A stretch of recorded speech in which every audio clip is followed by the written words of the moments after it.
You're welcome back to The Pulse. Now, a woman has been killed in yet another acid attack by her husband.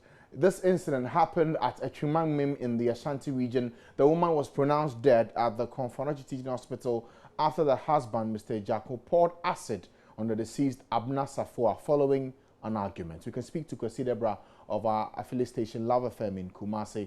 He's been following the story and joins me on the line. Sister station, I beg your pardon. We'll get to speak to Kwesi Debra shortly. But this issue really brings back memories of the kind of reports we've seen in the media in the past 12 months of acid attacks. There was that incident we learnt of just 2 months ago of that boy who had to save the father from an acid attack. He's now really struggling for his life. 2 months ago, the 16-year-old boy sustained severe acid burns after a tenant poured a corrosive substance on him over a misunderstanding with his dad. According to the boy we call Andy, he has tried to stop the tenant from attacking his father when the substance, which was contained in a bucket, was poured on him and 4 others in his family in February this year. Let's speak to Kwesi Debra now on that latest case involving the woman who's been killed by the husband in such a horrific way. Kwesi Debra, good afternoon to you. Yeah, good afternoon. Tell us what happened. Okay, according to a woman we spoke to, that's an eyewitness called Akosia. No, that's Akia. And what she says that she was asleep around 12 midnight when the deceased, Abna Safua, called out her name. And for the record, they live in a 2-bedroom apartment and both were sleeping separately at a time. And so she opened her door and saw the deceased weak and naked and fell. So she tried holding her, not knowing of the acid, and that resulted in her getting burnt in the process. Now, she subsequently went to knock at her husband's door, but the husband, whose name was given as Ejako, did not respond, so she went to tell the other neighbors to help her out. So she returned to see the deceased, who told her that the husband poured acid on her and that she cited the husband, and also she cited the husband rushed out of the room and setting the room ablaze. So initially they took her to the hospital at Afari, which is a nearby town, and she was referred to the Confanochi Teaching Hospital, where she was pronounced dead at dawn. Okay, Kwesi, quite a sad story, but do we know what they were arguing about? Okay, from what I got from there has been a incessant argument for a very long time, but the woman threatened to leave her, so she planned on leaving this morning, and unfortunately the incident occurred. Last night, okay. Do we know whether they have children? They never had children. They never had children. They have been living for about 10 years now, and there has never been an issue. Okay.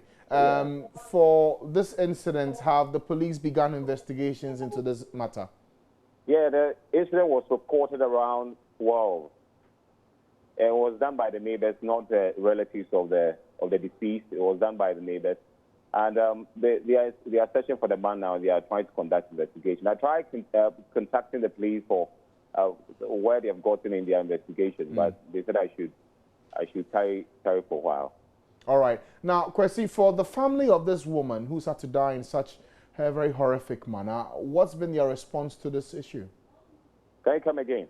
I'm asking about the reaction of the woman's family to this incident.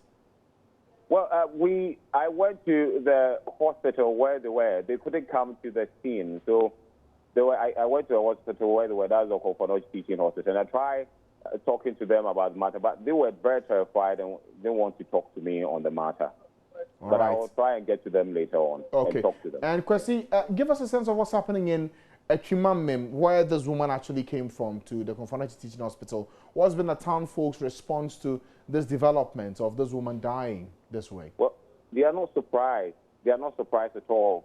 Because what they say is that the argument has been going on for a very long time, and it occurs every now and then. So they are not surprised about the whole matter. And they know the man to be a bit of a violent man, a bit, so to speak. So they are not surprised about the matter. Just that they are a bit terrified, should I say. Okay. And for this man in question, do we know who he is, what he does, beyond the fact that he killed a woman? Well, he is a trader, and he does this trading with a wife. So they've been doing this business for a very long time. It's the provision store that they have in front of the house, and they've been doing this for a very long time. And what they say is that they don't actually come from that town. They are from They tried.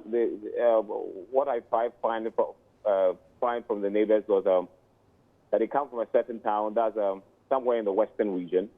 Yeah, that's what they said. But aside that, they don't know anything about the man. His whereabouts, his origin, where the family and everything is not known right now. But those are the scanty information about him.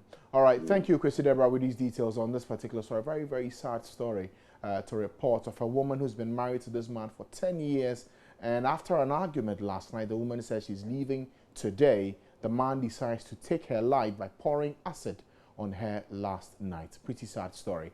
We'll see what happens and what the police are able to do in finding this gentleman so justice is served. We've seen too many of these cases happen in the country. As I was mentioning earlier, in the past 12 months, we've seen a number of incidents of people being attacked with acid poured on them. It raises the key question as to whether the Narcotics Control Board, which is tasked to regulate how acid is used in this country, how they are going about their duty. Also, for Parliament, whether they're even considering passing a law that will give them that will give NACOP the ability to regulate the sale, distribution, and even access to acid in the country.